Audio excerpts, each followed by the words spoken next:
Tu vas partir? Oh non, tu vas partir. On se construit à la rencontre des autres. Avant de vous conter leur histoire depuis la scène, 13 speakers apprennent à se connaître. Une complicité s'installe. Des moments de partage et d'échange qui vont transformer et bouleverser leur propre expérience. Il était une fois une rencontre. Emmène-moi dans ton île, loin des rumeurs de la vie. J'étais plutôt parti du principe qu'un TEDx c'était un exercice solitaire. Et je découvre qu'en fait, la manière dont ça se passe encourage la création de liens. Et j'ai l'impression qu'il pourrait y avoir des suites, des belles rencontres, voire des projets qui se montent. Et le groupe est sympathique. Une alchimie, c'est encore trop tôt pour dire, mais en tout cas, j'ai déjà rencontré des gens qui m'intéressaient pour toutes sortes d'aspects liés au transhumanisme, mais aussi en dehors. La première impression, quand je suis rentré dans la salle, c'était assez un peu étonnant, mais c'était vraiment l'intérêt que l'auditoire avait pour le speaker. C'est-à-dire que on voyait que ce que disait le speaker était passionnant, et parce que lui-même était passionné, et donc ça interpellait vraiment l'auditoire. Donc j'ai beaucoup aimé, parce que je me suis dit on est dans quelque chose de vrai. Je me suis senti non seulement accueilli, mais à ma place.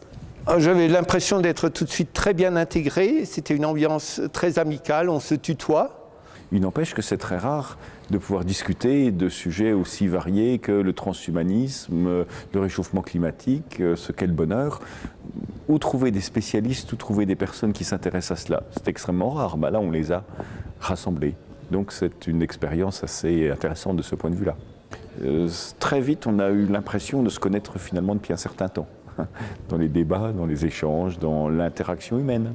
L'ambiance, disons que je suis arrivée, les gens étaient au café, donc il a fallu que je rentre dans la danse, mais je me suis trouvée tout de suite à côté d'un géographe qui travaille dans le polaire, les cercles polaires arctiques et tout, et donc c'était très rigolo parce qu'il savait que je travaillais sur Mars. Mars c'est une planète gelée, donc tout de suite le lien s'est fait. Je m'imaginais que ça allait être vraiment très particulier comme moment, mais je pensais presque que ça allait être peut-être plus scolaire ou plus protocolaire. Et en fait non, c'est vraiment de la rencontre humaine à l'état brut, pur, et c'est cadeau quoi.